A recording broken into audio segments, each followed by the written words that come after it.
En 1955, un levantamiento militar conocido como la Revolución Libertadora derrocó al gobierno constitucional e instaló una nueva dictadura. Perón partió a un largo exilio. Finalmente, bajo el mandato del flamante gobierno de facto, la Argentina ingresó al Fondo Monetario Internacional. Y recién en 1956, durante la llamada Revolución Libertadora, la Argentina va a ingresar al Fondo Monetario y va a empezar a aplicar las políticas de ajuste clásicas del Fondo Monetario Internacional. La política es muy sencilla y la aplican igual en todas partes del mundo con los mismos resultados. Hambre para la gente, éxito para los banqueros, ¿no? Durante los años siguientes, se sucedieron en el poder nuevos gobiernos militares que fueron interrumpidos por breves periodos constitucionales, mientras la deuda externa volvía a crecer. En 1973, tras 18 años de exilio y proscripción de su partido, el general Perón regresa a la Argentina y asume la presidencia por tercera vez. Débil y avejentado, muere a los pocos meses. Para muchos era una pérdida irreparable. Desaparecía su líder. En medio del caos social, político y económico, asume su esposa y vicepresidente, María Estela Martínez de Perón, más conocida como Isabelita. Mientras tanto, muy cerca del poder, se tejía una oscura trama conspirativa en contra de su gobierno. Altos mandos militares, junto a representantes del poder financiero local, comenzaban a delinear el futuro plan económico que se iba a implementar con el golpe de Estado de 1976. Ese golpe iba a contar con el apoyo económico del Fondo Monetario Internacional. La dictadura militar argentina, que se inicia el 24 de marzo del 76, venía siendo preparada desde 1974, es decir, inmediatamente después de la muerte de Perón. Las primeras reuniones con Martínez Dios se desarrollan en enero del 75 en la estancia de Martínez Dios en Cobo, en Mar del Plata, donde Martínez Dios presenta un plan económico para el futuro gobierno militar. Estamos hablando más de un año antes del golpe, y ya la dictadura tiene su programa económico.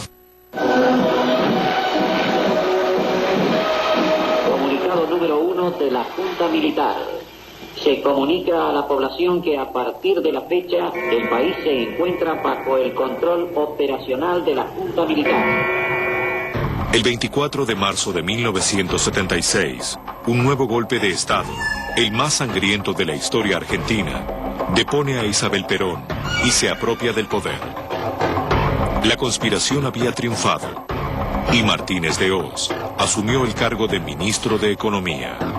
El doctor José Alfredo Martínez de Hoz es una de las personalidades económicas más importantes que tiene la Argentina. Estudió en universidades inglesas y norteamericanas, fue funcionario del organismo de titulares de crédito y tiene excelentes relaciones con todos los organismos internacionales como el Fondo Monetario Internacional, el Banco Mundial y toda la usura internacional. Con la llegada de Martínez de Hoz, los sectores financieros habían logrado imponer a un representante de sus intereses al mando de la economía nacional. Olvidando la ilegitimidad del nuevo gobierno militar, el Fondo Monetario Internacional hizo efectivo el apoyo a la dictadura, otorgándole un préstamo al país. Este préstamo, que le había sido negado al gobierno constitucional de Isabel Perón, es otorgado, gestionado por Martínez de Hoz antes del golpe y otorgado horas después del comunicado número 1 de la Junta Militar. Se abre, señores, un nuevo capítulo en la historia económica argentina. Muy pronto, la Argentina entraría en una espiral creciente de endeudamiento y especulación que iba a desembocar en una profunda crisis económica, política y social. Ese será el momento en que el Fondo Monetario Internacional comience a intervenir activamente en el destino de la nación. Del proceso de industrialización que había existido hasta ese momento, ¿no? Transformando el país en un país fundamentalmente rentístico financiero, ¿no? Mientras se desataba una feroz represión, la dictadura militar comenzó a endeudarse para sostener el modelo económico. Por aquel entonces resultaba sencillo acceder al crédito internacional. Los grandes bancos habían recibido enormes cantidades de dinero de los países árabes y debían pagarles cantidades mayores en concepto de intereses. si no colocaban el dinero rápidamente, podían ir a la quiebra. La década de 1970 es una década muy especial, internacionalmente, porque hubo de vuelta lo que llamaríamos una enorme burbuja financiera. Es decir, apareció una enorme cantidad de dinero excedente en el mercado mundial, en manos de los bancos, que estaban desesperados buscando a quién prestárselo. Hay inclusive un libro de Robert Devlin que muestra que cómo los bancos desesperadamente colocan el dinero en los países latinoamericanos, ofrecen el dinero, pagan comisiones a políticos, a militares, etcétera, para que tomen los préstamos, ¿no? Muy pronto la deuda externa argentina se duplicó. Los préstamos eran utilizados para especular en el mercado interno y obtenida la ganancia se giraban al exterior. Una de las formas de ocultar este método era endeudando a las empresas públicas. Se la obliga a la empresa Guayenergía a tomar un mínimo de 200 millones de dólares de préstamos al exterior, aparentemente para invertirlos en obras de infraestructura como represas, diques y demás. Lo que en realidad ocurría con estos 200 millones de dólares que se iban tomando mensualmente era que la empresa Guayenergía lo volcaba al mercado financiero a través de empresas fantasmas y la mafia financiera lo represtaba o lo colocaba a tasa de interés. Con lo cual, el Estado argentino tomaba deuda, lo pasaba al mercado financiero, el mercado financiero hacía la ganancia y lo fugaba del país. Esto explica por qué en Argentina coincide hasta el centavo el monto de la deuda externa con la fuga de capitales. De modo tal que fue una deuda contraída sin necesidad para satisfacer la necesidad que tenía la banca internacional para ubicar los petrodólares, primero. Y segundo, la necesidad de dólares frescos que tenía el establishment financiero local para tener los dólares para evadirlos. En aquellos años, debido al tipo de cambio sobrevaluado, impuesto por Martínez de Hoz, los argentinos viajaban por el mundo. Era la época de la plata dulce. Martínez de Hoz recuerda algunos de los motivos de la política monetaria implementada en aquel entonces. Esto es importante. Esto hizo posible que mucha gente en la Argentina viajara al exterior. Yo he tenido muchas personas que me han parado por la calle diciéndome: le agradezco que me haya dado la posibilidad de poder o tomar mis primeras vacaciones, o cambiar el automóvil, el taxista, o hacer mi viaje al exterior. Fue un proceso educativo.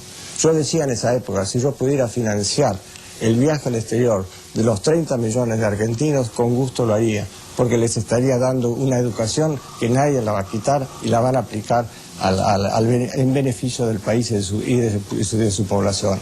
36 millones de argentinos a un par de miles de dólares por argentino son 70.000 millones de dólares para pelear con Europa, que al señor Martínez de Hoz le parece razonable para que la gente se vuelva culta, ¿no? Con ese dinero podríamos haber construido un país desarrollado en realidad. Mientras tanto, en Estados Unidos, el actor Ronald Reagan se convirtió en el nuevo presidente norteamericano. La potencia mundial afrontaba una profunda recesión económica y para combatirla se decidió aumentar las tasas de interés. Este incremento repercutió en la Argentina y los demás países de Latinoamérica, multiplicando sus deudas inmediatamente. La dictadura argentina comenzó a enfrentar serios problemas económicos que se agudizaron tras la derrota en el conflicto bélico por la soberanía de las Islas Malvinas. El gobierno militar debió devaluar la moneda y las empresas privadas endeudadas en dólares, muchas de las cuales ya habían girado sus fondos al exterior, comenzaron a presionar al Estado para que éste asuma sus deudas. Siendo ministro de Economía de la dictadura militar Roberto Aleman, se decide licuar las deudas externas de los sectores privados argentinos, de los sectores más ricos de la Argentina, por la cual, a través de una circular del Banco Central, cuyo presidente era Domingo Felipe Cavallo, se transfiere al Estado Nacional las deudas de los deudores privados más ricos del país. Para dar un ejemplo, Pérez Compán debía más de 700 millones de dólares que pasan a ser deuda de la totalidad de la sociedad argentina. Es el acto de socialismo más importante que se realiza en la Argentina. La deuda que era de unos pocos pasa a ser la deuda de todo el país. En 1982, México es el primer país latinoamericano en declarar que no puede afrontar sus compromisos y se desata la llamada crisis de la deuda. Lo siguen la mayoría de los países de la región, entre ellos Argentina.